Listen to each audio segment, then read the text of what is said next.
پلیس شهر مسکو پایتخت روسیه یک شهروند 25 ساله تاجیکستان با نام علیخان را از اسارت آزاد کرده است. قلابان با استفاده از کمک یک دختر شریکشان این جوان را به یک کلانخانه در اصل وجود نداشته جلب کرده برای خوراک شام پیش او 30,000 روبل حساب گذاشتند و وقتی که جوان تاجیک پرداختن چنین مبلغی از نرخنامه 4 مرتبه گرانتر را رد کرده است، او را در تاخانه 2 شبانه روز محکم کردند. درباره این قضیه روز 15 دکمبر سال 2022 تلگرام کانال مش خبر داد. جوان تاجیک بعد روایش نقل کرده است که با دختر بانو ملیرا شنا شده و دختر به او پیشنهاد کرده است که در کلانخانه در ساوینسکایا نابرژنیا خورند، اما این کلانخانه که او باز رسما بسته بوده از سوی قلابان تنها با مقصد با کمک دختران زیبا به دام افکندن افراد زودباور چون علیخان استفاده می شده است. این کلانخانه قلبکی بوده که نرخش 4 برابر زیاد از نرخنامه است. هر کس به آنجا در آمدن نمی تواند و دخترانی که مشتری پیدا کرده می اورند فایز خود را می گیرند.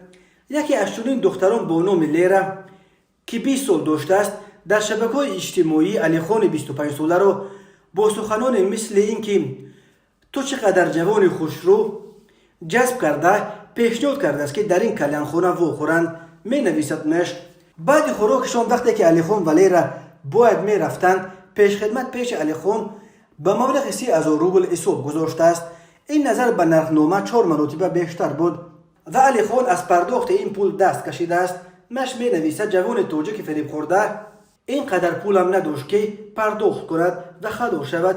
قلابان علیخان را در تاخانه محکم کرده 2 شبانه روز آنجا نگاه داشتند ولی تلفنش را نگرفتند تا که او به یار و دوستان و شناسایش زنگ زده مبلغ در کاری را جمع کرده بتواند. علیخان به یک دوستش زنگ زده از او 30,000 روبل قرض میپرسد. دوستش اصل گپ را فهمیده به پلیس خبر داده است. پلیس به این کلانخانه آمده علیخان را از اسارت آزاد کرد.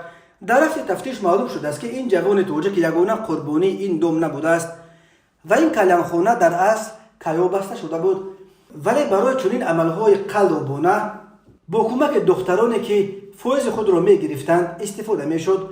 حالا مسئله کشودن پرونده جنایتی در رابطه با این حادثه در دست بررسی قرار دارد. خبر می‌دهد تلگرام کانال مش این یگانه موردی با کمک چنین دختران به دام افکندن مهاجران تاجیک در روسیه نیست.